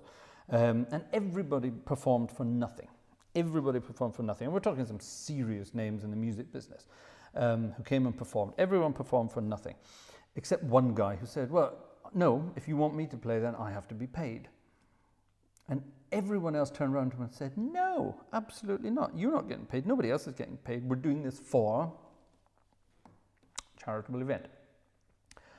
And everyone agreed this was going to happen. And everyone had the rehearsals, everything worked absolutely fine. And this one person insisted the whole time, "Nope, I need to be paid, I'm going to be paid, I need to be paid, I'm going to be paid, need to be paid, I'm going to be paid." And eventually, the management, they sort of decided, right, well, look, if everyone is happy with it, we will agree to pay him, but certainly not what he's asking. He will be paid a very minimal fee, and he will be cut down to one number. And we thought, yeah, well, that's fine, that'll serve him right. Good, we'll cut him down to one number. So this was all agreed, everything was fine. And then on the day of the show itself, live, it was being filmed, it was being televised, everything was going on. And it was, this guy just took over the stage and ended up playing 3 or 4 songs when he was only supposed to play 1. He spontaneously improvised he spontaneously rearranged some song that had been meticulously arranged for someone else to sing. But no, he decided he was going to do it. And he didn't ruin everything because everyone on stage was 100% professional and just everything worked. The audience thought this was all planned and perfect. It wasn't. It was all very spontaneous, but still professional, good fun. And this person, and we were talking a very famous music name here, but this person was just so up himself. He pissed everybody else off who was there that night. And after the concert, nobody spoke to him, which I thought was absolutely wonderful. Nobody spoke to him. Everyone sort of left stage. They're all hanging around backstage, hugging each other. Yeah, great, good guys. Yeah, wonderful. Ooh, we all love each other. And everybody was ignoring him. Everybody.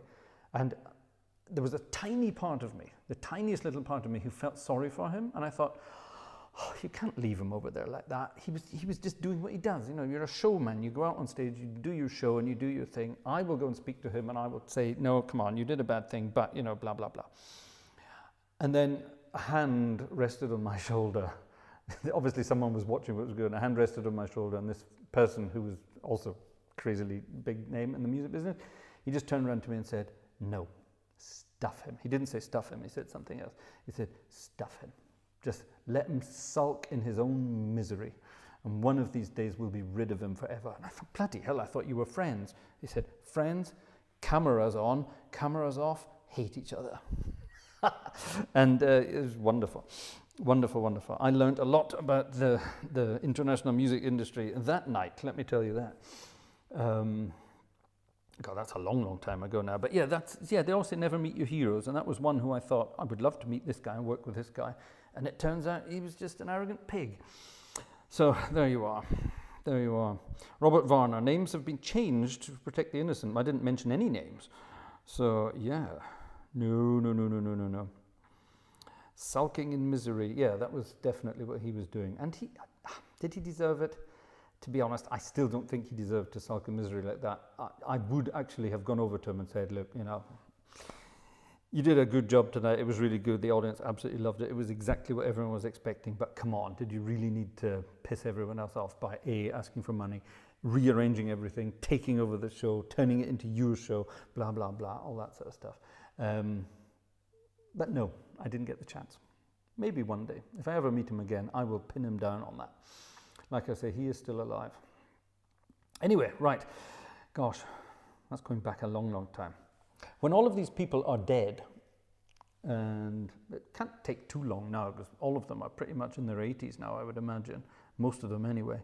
What a horrible thing to say, but you know what I mean. I'm amazed that some of them are actually still alive, the amount of lifestyle they've enjoyed over the years. But yeah, when they're all dead and gone, what was that tune I played earlier before we stopped? What was that tune I played? When they're all gone, then yes, names will be named, and it will all be part of my musical memoirs, which will be very, very good fun. Can't find that Gladbeck photo. Oh, František has been looking. I'll see if I can find out who it is. Can you play some blues for us? I can, but not tonight. My baby is asleep in bed, and if I start playing the piano, baby wakes up, baby starts crying. Baby starts crying, unhappy wife, unhappy wife, unhappy life. So we're not going to do that. So you'll have to join us next week for more piano music. Next Wednesday, piano. Tomorrow night, organ music. Ay, ay, ay. He can't play music because the BOJ, that's the bundle of joy, is scared of the piano. Yeah, that's right. I hope he get a gun? God, I hope not gun. What do you mean? Gosh, what do you mean by GN? Gosh, why not a few of the trio sonatas then?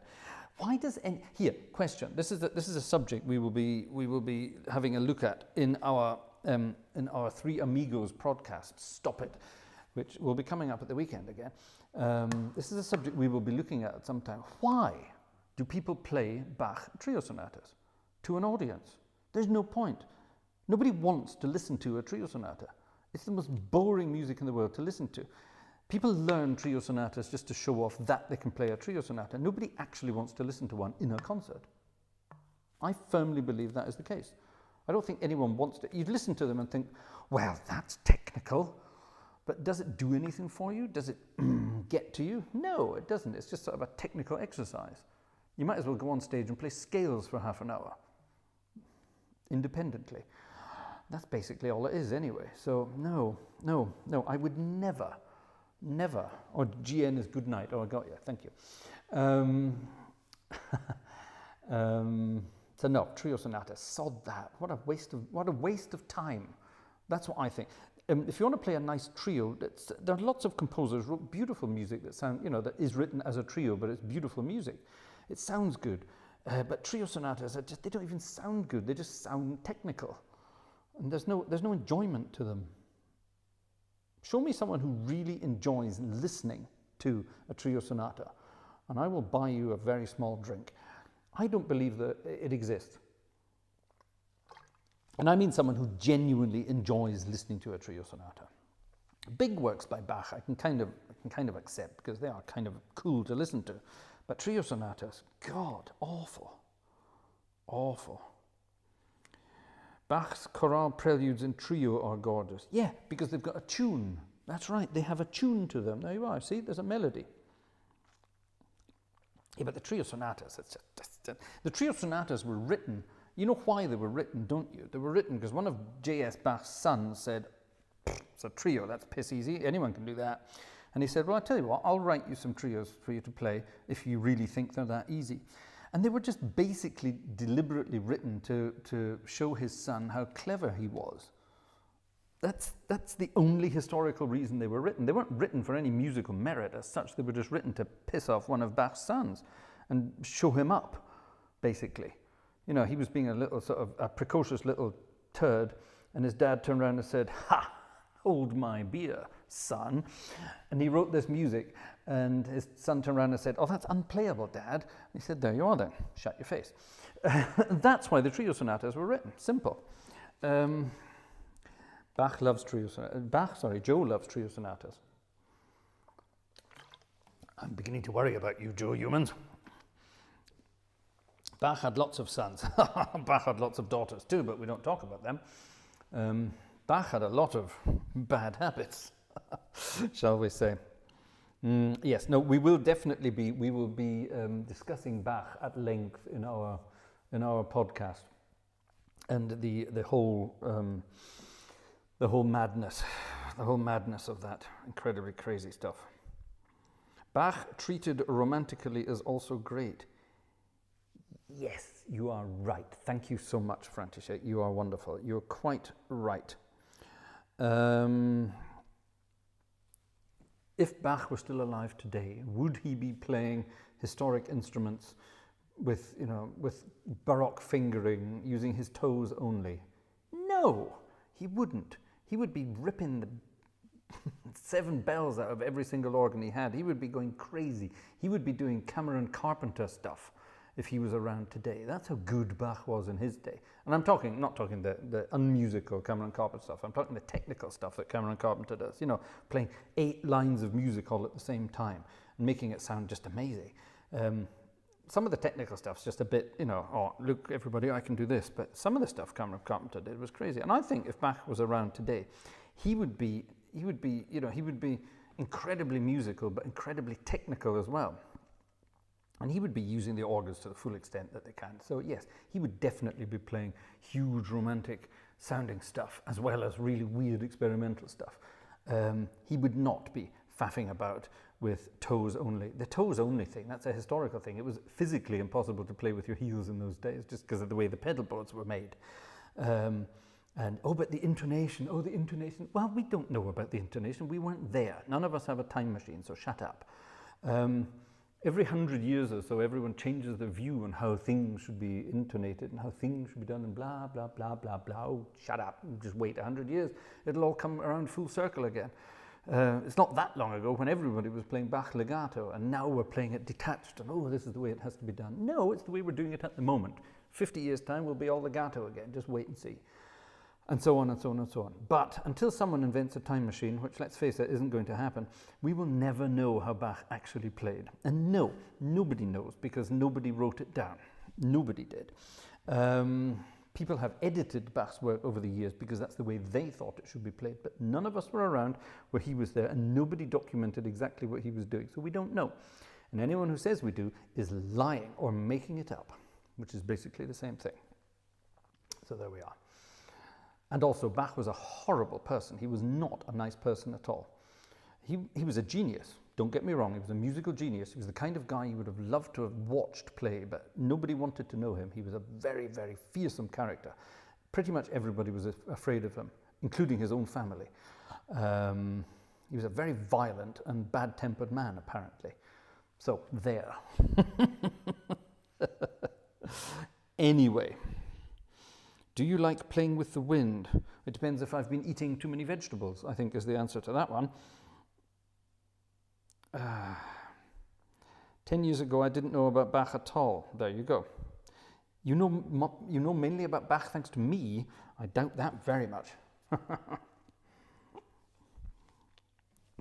I met a lot of organists who dislike organs short on wind. Why would any organ be short of wind nowadays? Why on earth would that be the case? Yes, I once said Bach, aka Jeremy Clarkson. Yes, I think Bach was the Jeremy Clarkson of his day, of the organ world in his day. You either loved him or hated him, and most people hated him, but those who really knew loved him. He wasn't afraid to say what he wanted. He wasn't afraid to hit people if he wanted. He did actually say all the right things, or play all the right things in Bach's case, but it wasn't politically correct to agree with him at the time. So there you are. I think that's absolutely perfect. A bad-tempered man with a well-tempered piano. Thank you, Xing Zhang Song. I was waiting for that. Yes, thank you so much. You did it. Dun, dun, dun, dun, dun, dun. Robert, aren't all Germans bad-tempered? Why would you have that idea? Why would you have that idea? The most bad-tempered people I've ever come across,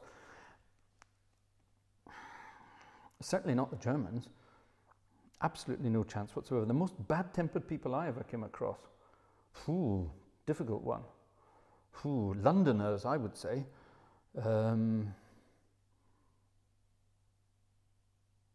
If I had to sort of narrow it down, I think, yeah, bad-tempered on a sort of general scale.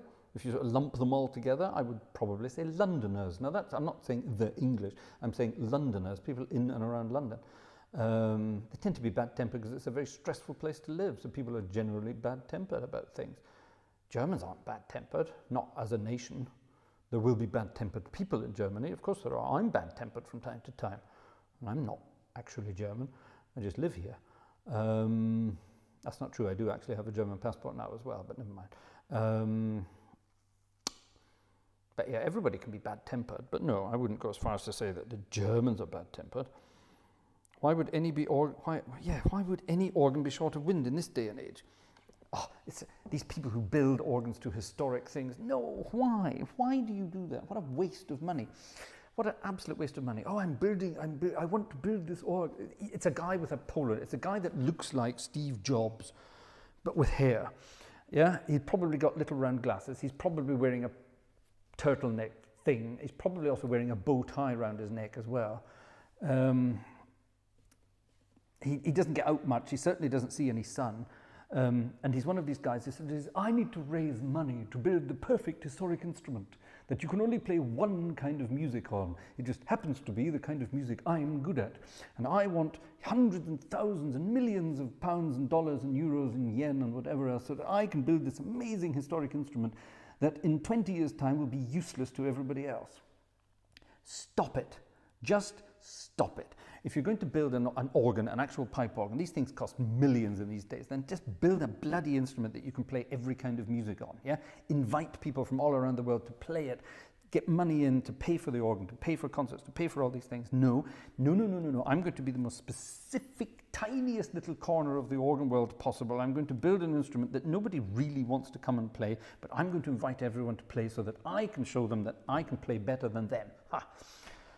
That is what is wrong in the organ world this day and age. No, all modern organs should be eclectic. If you want to play historic crap on them, then you can play historic crap on them. But if you want to go to town on it and play the living bells of it and deafen people, then you can do that as well. And even if it's a smaller instrument, you should still be able to do as many things on it. It should have a swell pedal, it should have couplers, it should have pistons, it should have all the stuff that modern organs need to have. Oh, I'm building an old mechanical organ and you can only move the stops like this and you can only play this and you need a very heavy touch to play it and you can only... Shut up. It's absolutely useless. Things like that really annoy me in this day and age. There's no need for it whatsoever. An organ is a huge investment for any institution. If it's a church organ like that, then that makes it even worse. If it's a concert organ, bad enough. But if it's a church organ, no, church organs are there to accompany a congregation, to lead a congregation, to inspire a congregation, yeah, that's what a church organ is there to do. A church organ is not there so that the organist can go, well, actually, if I play with this particular level of fingering, then I can get this interpretation of this. The people in, who cares? Who actually cares? The people in the congregation are sitting there going, oh, he's playing that boring crap again. Can't he play something fun? You know what I mean? So yes, all organs should be eclectic. They should have electric motors powering the wind supply. They should have a beautifully sealed trunking system so you can't hear the wind supply, etc., etc. They should have electronics in there. They should have infinite stepper mechanisms so that you don't need to worry about registrations. They should have all these mod cons. They don't cost any more. In fact, you actually end up paying more for one of these stupid historic instruments that nobody wants to hear. Pathetic. Absolutely pathetic. Notre Dame in Paris will be ready to play again soon. That is an eclectic organ. You can play everything on that. It's got historic stuff, it's got modern stuff, it's got crazy stuff, it's got wonderful stuff. You can play it remotely. You can, if you are on a network, if you're on a VPN, you can log into the organ in Notre Dame and play it. Theoretically, and I must speak to Olivier Latry about this, theoretically, if I had the correct network connections, I could use my Hauptwerk console to log in to Notre Dame and play it remotely. Theoretically. Ha! That is modern technology, ladies and gentlemen. That is what the organ world should be looking to do. That's what it's all about. What about action? Tracker. Why?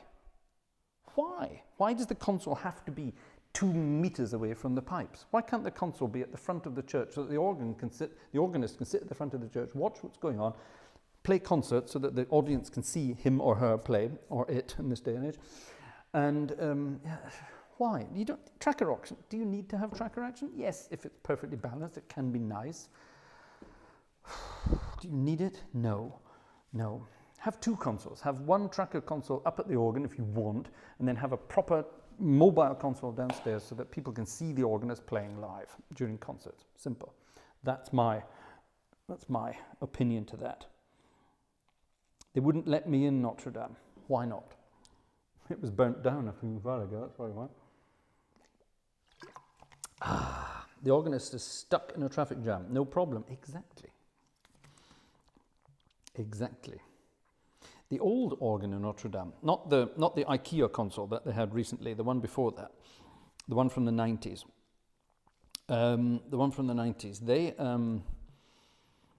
I got into trouble. Olivier Latry was very excited and showed me the new console at Notre Dame, showed me a picture of it. And I said, that's nice, it looks like IKEA built it. He didn't like that very much, but it did. It looked like an IKEA console, didn't it? Anyway, I didn't play the IKEA console. I played the old one, though. It's a wonderful instrument, really is wonderful. But no, even in those days, you could play it remotely. And that's how far ahead they were. It was all fiber optic stuff in those days. And but you could play it via a telephone connection, an ISDN connection into the organ. You could play it remotely. How cool was that? They never really used it, but they did. It's true, it looks like an IKEA console. Check out the pictures of it. I don't know what the new console is going to look like. I suspect it's the same one. They just cleaned it. I don't know. Wonderful. Oh my goodness, look at this. Someone else. We have turned to the cause. G3RO, which is obviously not C3PO, but never mind. Thank you for making videos about organs and uploading them to your channel. Since discovering them, I've started taking lessons and found something I have fun doing. Mwah. Thank you. That is why we're doing this, ladies and gentlemen. Yes, this is why we do all these things. Andrew Bazuki, what's the biggest organ I've ever played? Ooh, that's a very good question. I'm going to spontaneously say Liverpool Cathedral. Liverpool Anglican Cathedral. Have I played a larger organ than Liverpool Cathedral? I might have done somewhere in the United States, but I'm not sure. I'm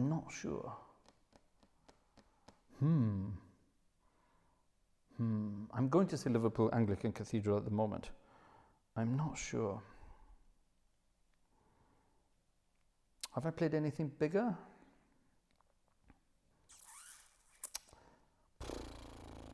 What is Liverpool Cathedral these days? It's more than it was in those days. It was 102 or 104 stops in those days. What is it now? I'm not sure. Stops, ranks, you know, there's different things, but yeah, crazy. Crazy. Good question. Any other questions you have, by the way? We've got 10 minutes left, ladies and gentlemen. 10 minutes, so let's have some questions. How far have you travelled to play an organ? The further, but deliberately to play an organ, I don't know. That's a good question. I have travelled and played organs spontaneously. For example, I once walked into the Chicago Theatre. I just wandered into the Chicago Theatre one day and said, "Hello, I'm here to play the organ," and they let me. And I got to play the Chicago Theatre Wurlitzer organ, just like that. I walked into Radio City Music Hall in America and did the same thing, and they let me play the organ. It was in a terrible condition in those days. It was really almost unplayable. But yeah, that happened. But what's the furthest I've actually travelled to play an organ? I don't know, actually. I don't know the answer to that. Actually, no, I do. Hungary. Kecskemét, or whatever it's called. I was invited to play at a music festival in Hungary, and I played the organ there. There you are. What about playing the organ at Saint-Sulpice? I have played the organ at Saint-Sulpice many times. I played the big one and the little one, the choir organ. The most fun I ever had in Saint-Sulpice was in 2001, when I got to play the Vidor Mass and all the Vidor motets, together with a choir of about 200 singers. I played the choir organ, and Daniel Roth and Sophie, whatever her name is, they were up at the big organ, and we played the organs together while this huge choir sang, and some pathetic conductor from, I can't even remember where he was from, the Netherlands, I think. It's one of my loveliest anecdotes in the organ world. You have a choir of 200 people, yeah? So you cannot conduct like this for 200 people. And this guy was, I mean, it's bad enough, yeah, to do this. If you have a really good choir and they're all watching you, then you can do this. However, I was sitting at the choir organ, and I had a direct line of view to the organ, to the conductor, so I could see him make these moves, and I was sort of trying to follow along. However, Saint-Sulpice is one of the largest churches in France anyway, and miles away at the other end of the church, way up in the rafters, is the huge 5-manual organ, and Daniel Roth, who is a fairly small man, sitting at this enormous, huge console, and he sits very low at the console and looks up at the music stand, and beside the music stand there was something half the size of an iPad, like a tiny little monitor. Remember tiny little monitors you used to have in those days? And this monitor was linked to a camera pointing down at the conductor. So on this monitor screen, the conductor is this tiny little speck of fly poop in the middle of this screen. And Daniel Roth, who has fairly rotten eyesight anyway, was squinting up at this thing, trying to play. He always squints when he plays the organ anyway, squinting like Stevie Wonder up at this thing. And couldn't really see what was going on. And phone calls were made. There's a phone connection between the upstairs and downstairs organs. And I had Daniel Roth on the phone. "Fraser, what is he doing? I cannot see him. What is he doing?" And I was saying, "Daniel, look, I'm sorry. He's making tiny movements. You have to count to me. Tell me what he is doing. How is he conducting?" And we did the entire concert of Vidor's music. I was like this with the phone on my shoulder like this, and we were going 1, 2, 3, 1, 2, 3, and Daniel on the other end of the phone was going 1, 2, 3, and he was, of course, I was hearing the grand org about half a second after he was going 1, 2, 3. It was like Peter Lorre up there, 1, 2, 3. It was crazy. It was absolute craziness. But it's one of the funniest days I've ever had in my life. It really was unbelievable. And this conductor was he was awful, and he wouldn't be criticized, neither positively nor negatively. He was an alcoholic, chain-smoking Dutchman who, basically couldn't conduct, but he was, and every time Daniel Roth came downstairs from the big organ, I said, "You must make big moves, big moves." And the guy would instead of conducting like this, he would conduct like this. And that was him doing big conducting moves. And eventually, this is when the phone thing started up. And of course, I told the conductor, I said, look, you know, don't worry about it. I'll watch what you're doing. I'm relaying it up via the phone. And he said, what do you mean via the phone? I said, yeah, I've got a phone and I've got my phone on the shoulder. I'm telling him how we're doing. What do you mean you're telling him? No, I'm counting. What do you mean you're counting? I said, well, I'm counting 1, 2, 3, or 1, 2, 3, 4 on occasion. How we're getting there. And but you can't do that. I said, well, if you're not going to conduct for him so he can see you. You know, I said, he's got a screen that size. His eyes are old and bent. You know, he can't see anything. And, you know, if you don't, you have to conduct like this. You have to make huge windmill movements so that he can see, you know, that much of movement on the little screen. No, I don't work like that. And I said, well, in that case, we're going to be counting. So, and I was doing this the whole time. And during the concert, he would look over at me like this, and I would very loudly go, 1, 2, 3. You couldn't hear it out in the church, but he could bloody well hear it. Fun and games. Right, ladies and gentlemen, a signal from the bedroom has appeared. My naked wife demands my presence. And no, not for that reason. We have to go and sleep. So, ladies and gentlemen, I'm going to say good night. Thank you for being a wonderful audience. Thank you for being an understanding audience. I'm so sorry we didn't get much piano music played. We did get a few numbers in at the very beginning, so better than nothing. But as promised, we will be back next Wednesday with more piano music for Vanessa's birthday. And in the meantime, we will have Friday night as organ music night, and of course, Sunday night is organ music night. Ladies and gentlemen, thank you. Thank you so much for being understanding. Thank you so much for watching. I look forward to seeing and hearing from you all again very, very soon. Night, night, everybody.